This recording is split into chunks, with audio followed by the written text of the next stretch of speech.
ഫോട്ടോഗ്രാഫർമാരുടെ ഇടയിൽ വളരെ വലിയൊരു കോമ്പറ്റീഷൻ നടക്കുന്ന ഒരു സമയമാണിത്. എങ്ങനെയെങ്കിലുമൊക്കെ ഒരു ഫോട്ടോ എടുത്ത് അതൊന്ന് ക്രോപ്പ് ചെയ്തിട്ടൊക്കെ കൊടുത്തു കഴിഞ്ഞാൽ ക്ലയൻസ് ഇഷ്ടപ്പെടില്ല. അവർക്കിത് വളരെ ക്രിയേറ്റീവ് സ്റ്റൈലിലുള്ള ഫോട്ടോസ് കിട്ടിയാൽ അവർ സാറ്റിസ്ഫൈഡ് ആവുള്ളൂ. അപ്പോൾ എ ഐ യുഗമാണ്. നമ്മൾ എ ഐ ഒക്കെ ഉപയോഗിച്ചിട്ട് വളരെ സ്റ്റൈലായിട്ട് ഫോട്ടോകളൊക്കെ എടുത്ത് കൊടുത്തു കഴിഞ്ഞാൽ ആളുകൾ നല്ല ക്യാഷ് തരും. നമുക്ക് പിന്നീട് വർക്ക് വേറെ കിട്ടുകയും ചെയ്യും അതുവഴി, അല്ലേ? അപ്പോൾ അത്തരത്തിൽ നമുക്ക് നമ്മളെടുക്കുന്ന ഫോട്ടോകൾ എ ഐ ഉപയോഗിച്ചുകൊണ്ട് തന്നെ എൻഹാൻസ് ചെയ്യാൻ അല്ലെങ്കിൽ എക്സ്പാൻഡ് ചെയ്യാൻ പറ്റുന്ന ഒരു സോഫ്റ്റ്വെയർ ഉണ്ട്. 4D ഡിഗ് എന്ന് പറയുന്ന കമ്പനിയുടെ എ ഐ ഫോട്ടോ എൻഹാൻസർ. അതാണ് നമ്മൾ ഈ ഒരു വീഡിയോയിലൂടെ പരിചയപ്പെടുന്നത്. അപ്പോൾ അതിൽ 2 പ്രധാന എ ഐ ഫീച്ചേഴ്സേ ഞാനിവിടെ പരിചയപ്പെടുന്നുള്ളൂ. ഒട്ടേറെ ഫീച്ചേഴ്സ് ഉള്ള ഒരു സോഫ്റ്റ്വെയർ ആണിത്. അപ്പോൾ എന്തായാലും നമുക്കതൊന്ന് അറിഞ്ഞിരിക്കാം. ഇതിൻ്റെ പ്രധാനപ്പെട്ട മറ്റൊരു ഗുണം കൂടി ഞാൻ പറഞ്ഞിരിക്കാം. ഇപ്പോൾ നമ്മൾ ഒരു ഫോട്ടോ എടുത്തു കഴിഞ്ഞാൽ അത് കുറച്ചും കൂടി വലുതാക്കണം. അതിൻ്റെ എഡ്ജൊക്കെ പോയി കഴിഞ്ഞാൽ നമ്മൾ എന്ത് ചെയ്യും? കുറച്ച് ഫോട്ടോഷോപ്പിൽ ഇട്ടിട്ട് സ്ട്രെച്ച് ചെയ്യും, അല്ലേ? അത് വൃത്തികേടാണ്. എന്നാൽ അതിന് പകരം നമുക്ക് എ ഐ ഉപയോഗിച്ചുകൊണ്ട് അതിൻ്റെ നാച്ചുറലായിട്ടുള്ള ആ ഒരു എഡ്ജൊക്കെ തന്നെ നമുക്ക് ക്രിയേറ്റ് ചെയ്യാൻ പറ്റും. അങ്ങനെ ഒട്ടനവധി കാര്യങ്ങൾ ചെയ്യാൻ പറ്റും.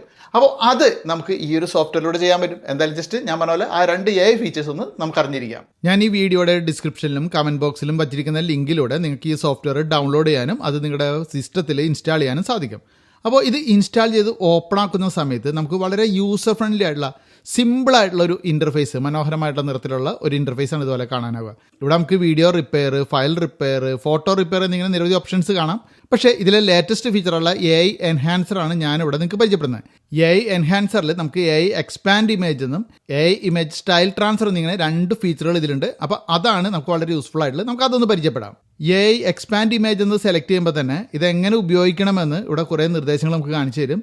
Add an image to expand എന്ന ഈ ഒരു ബട്ടൺ സെലക്ട് ചെയ്തിട്ട് നമുക്ക് എക്സ്പാൻഡ് ചെയ്യേണ്ട അല്ലെങ്കിൽ കൂടുതൽ ഏരിയ കിട്ടേണ്ട ഒരു ഇമേജ് ഏതാണോ അത് സെലക്ട് ചെയ്ത് കൊടുക്കുക മാത്രമാണ് നമ്മളിവിടെ ചെയ്യേണ്ടത്. പിന്നെ അതിനൊരു പ്രോംപ്റ്റും കൊടുക്കണം.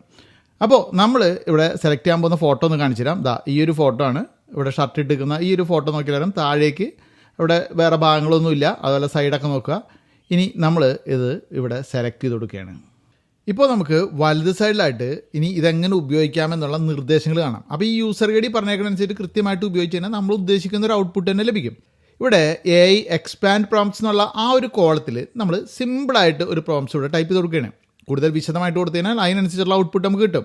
ഞാനിവിടെ എക്സ്പാൻഡ് ദിസ് പോർട്രേറ്റ് നാച്ചുറലി എന്ന വളരെ സിമ്പിളായിട്ടുള്ളൊരു പ്രോംപ്റ്റ് മാത്രമാണ് കൊടുക്കുന്നത്. അതിനുശേഷം ഇവിടെ താഴെയായിട്ട് എ ഐ എക്സ്പാൻഡ് ഇമേജ് എന്ന ബട്ടൺ അമർത്തുന്നു. ഇനി ഇതിൻ്റെ ഔട്ട് കിട്ടുന്നത് നോക്കി എങ്ങനെയുണ്ടെന്ന്.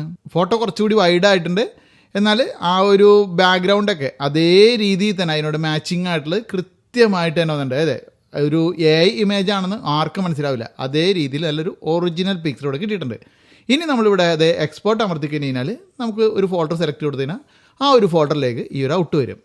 അപ്പോൾ ഈ 2 ഫോട്ടോയിൽ തമ്മിലുള്ള വ്യത്യാസം കണ്ടല്ലോ. അപ്പോൾ ഇതുപോലെ നമുക്ക് ചില ഭാഗങ്ങൾ നഷ്ടപ്പെട്ട ഒരു ഫോട്ടോയുടെ ആ ഒരു ഭാഗം കൂട്ടിച്ചേർക്കാനും ഇത് ഉപയോഗിക്കാം. അതും കൂടി ഞാൻ കാണിച്ചു തരാം. ഇനി ഞാനിവിടെ സെലക്ട് ചെയ്ത് കൊടുക്കുന്ന ഫോട്ടോയ്ക്ക് ഈ ഫോട്ടോയുടെ സൈഡിൽ ഫുള്ള് ഒരു വൈറ്റ് പാർട്ട് കിടക്കുകയാണ്. ഈ ഒരു പാർട്ടിൽ ആ നഷ്ടപ്പെട്ട ഭാഗം നമുക്ക് ഇതിൽ റിസ്റ്റോർ ചെയ്യാൻ പറ്റുമോ നോക്കാം. ഞാനിവിടെ ഫോട്ടോ സെലക്ട് ചെയ്ത് കൊടുത്തതിന് ശേഷം പ്രോംപ്റ്റ് കൊടുക്കുന്ന ഭാഗത്ത് fill the area with exact matched flowers എന്ന് മാത്രമേ ടൈപ്പ് ചെയ്ത് കൊടുത്തുള്ളൂ. അതിനുശേഷം എ എക്സ്പാൻഡ് ഇമേജ് എന്ന ആ ഒരു ബട്ടൺ അമർത്തുകയാണ്. ഇപ്പോൾ നോക്കിയേ ഔട്ട്പുട്ട്. അവിടെ നിന്ന് നഷ്ടപ്പെട്ടു പോയ ഭാഗമൊക്കെ കൃത്യമായിട്ട് മാച്ച് ചെയ്യുന്ന രീതിയിൽ തന്നെ അവിടെ നമുക്ക് ഫില്ലായിരിക്കുന്നു, അല്ലേ? അപ്പോൾ ഇതുപോലെ നമുക്ക് ചില ഏരിയയൊക്കെ നഷ്ടപ്പെട്ട ഫോട്ടോകൾ റീസ്റ്റോർ ചെയ്യാനും ഇത് ഉപയോഗിക്കാം. ഇനി ഇതിലെ മറ്റൊരു ഫീച്ചറാണ് A I image style transfer. നമ്മുടെ കയ്യിലുള്ള ഫോട്ടോകൾ പ്രോംപ്റ്റുകൾ ഒന്നും നൽകാതെ ഇത്തരത്തിലുള്ള വിവിധ തീമിലെ ഫോട്ടോകളാക്കി മാറ്റാൻ നമുക്കിതിൽ സാധിക്കും. കൂടാതെ സ്വന്തമായിട്ട് സ്റ്റൈൽ ക്രിയേറ്റ് ചെയ്യാനും പറ്റും. ഇവിടെ ക്രിയേറ്റ് യുവർ ഓൺ എന്നത് സെലക്ട് ചെയ്താലേ നേരത്തെ പോലെ തന്നെ സെയിം ഇൻ്റർഫേസ് നമുക്കിവിടെ കാണാം. ഞാനിവിടെ ഒരു ഡേ ടൈം ഫോട്ടോ സെലക്ട് ചെയ്ത് കൊടുത്തിട്ട് അത് രാത്രിയിലുള്ള ഒരു സൈബർ പങ്ക് ഹൈടെക് സിറ്റി ആക്കാൻ പ്രോംപ്റ്റ് കൊടുത്തു. കിട്ടിയ ഔട്ട്പുട്ട് നോക്കിയേ, അടിപൊളിയല്ലേ? ആ ഡേ ലൈറ്റിൽ നിന്നും നൈറ്റിലേക്ക് ഷിഫ്റ്റ് ചെയ്തപ്പോൾ വന്നിരിക്കുന്ന ആ ഒരു ഡാർക്ക്നെസ്സും അതുപോലെ ലൈറ്റുകളുടെ ഗ്ലോയും എല്ലാം നല്ല അടിപൊളിയായിട്ടുണ്ട്. അതിനോടൊപ്പം തന്നെ നമ്മുടെ ആ ഒരു ചിത്രത്തിന് കൂടുതൽ ഡീറ്റെയിലിങ്ങും ഇവിടെ കൈവന്നിട്ടുണ്ട്. ഇനി ഇതിൽ കിടക്കുന്ന നിരവധി പ്രീസെറ്റുകളായി കിടക്കുന്ന തീമുകളിൽ നിന്നും നമുക്ക് ഒരെണ്ണം സെലക്ട് ചെയ്തിട്ട് ഒരു ഫോട്ടോ അപ്ലോഡ് ചെയ്ത് കൊടുക്കാം. നേരത്തെ കണ്ട ഇൻ്റർഫേസുകളിൽ നിന്നും ഇവിടെ വന്നിരിക്കുന്ന ചേഞ്ച് എന്ന് പറഞ്ഞാൽ നമുക്ക് ഔട്ട്പുട്ടായി കിട്ടുന്ന ഫോട്ടോയുടെ റെസൊല്യൂഷൻ അത് 1:1 വേണോ അല്ലെങ്കിൽ ലാൻഡ്സ്കേപ്പ് വേണോ പോർട്രേറ്റ് വേണോ എന്നൊക്കെ നമുക്കിവിടെ സെലക്ട് ചെയ്യാനാകും. പിന്നെ ഇവിടെ പ്രോംപ്റ്റ്സ് എന്നത് അത് ഓപ്ഷണലാണ്. നമുക്ക് ആവശ്യമെങ്കിൽ മാത്രം നമ്മുടെ ഔട്ട്പുട്ട് കൂടുതൽ ഭംഗിയാക്കുന്നതിന് വേണ്ടിയിട്ട് വേണമെങ്കിൽ പ്രോംപ്റ്റ് കൊടുക്കാം. അല്ലെങ്കിൽ ഇത് തന്നെ നമ്മുടെ ഫോട്ടോയ്ക്ക് മാച്ചിങ് ആയിട്ടുള്ള ഒരു തീം അപ്ലൈ ചെയ്തിട്ട് ഇതുപോലെ നല്ലൊരു ഔട്ട്പുട്ട് നമുക്ക് വരും. 4D ഡിഗിൻ്റെ എ ഐ ഫോട്ടോ എൻഹാൻസറിൽ നമുക്ക് ഒരു ഇമേജ് മാത്രമല്ല ഒരേ സമയം ഒന്നിലധികം ഇമേജുകൾ, അതായത് ബാച്ചായിട്ട് തന്നെ നമുക്ക് എ ഐ എഫക്റ്റുകൾ അപ്ലൈ ചെയ്തിട്ട് ഔട്ട് എടുക്കാൻ സാധിക്കും. അപ്പോൾ ഒരു ഫോട്ടോഗ്രാഫറെ സംബന്ധിച്ച് ഇന്നത്തെ ആ ഒരു ടൈറ്റ് കോമ്പറ്റീഷനിൽ അയാൾക്ക് കിട്ടുന്ന വർക്കുകൾ വളരെ ഭംഗിയായിട്ട് വളരെ ക്രിയേറ്റീവ് സ്റ്റൈലൊക്കെ ചെയ്യാൻ ഈ ഒരു സോഫ്റ്റ്വെയർ ഉപയോഗിച്ചിട്ട് സാധിക്കും. അപ്പോൾ ഈ ഒരു സോഫ്റ്റ്വെയർ നിങ്ങൾക്ക് ഡൗൺലോഡ് ചെയ്യാനും വാങ്ങാനുള്ള ലിങ്ക് ഈ ഒരു വീഡിയോയുടെ കമൻറ്റ് ബോക്സിൽ ഞാൻ കൊടുത്തിട്ടുണ്ട്. അപ്പോൾ അവിടെ ചെന്ന് കഴിഞ്ഞാൽ അതിൻ്റെ ഓഫറുകളൊക്കെ അറിയാൻ പറ്റും. ഇപ്പോൾ ന്യൂ ഇയർ ആണ്, ക്രിസ്മസ്, അപ്പോൾ അതിൻ്റെ ഓഫറുകളൊക്കെ നിങ്ങൾക്ക് ഉണ്ടാവും എന്തായാലും. അപ്പോൾ എന്തായാലും ചെക്ക് ചെയ്ത് നോക്കുക. എന്തായാലും സോഫ്റ്റ്വെയർ വളരെയധികം യൂസ്ഫുൾ ആയിരിക്കും ഫോട്ടോഗ്രാഫേഴ്സിനൊക്കെ. അങ്ങനെ പല ആളുകൾക്കും അത് ഉപകാരപ്പെടും.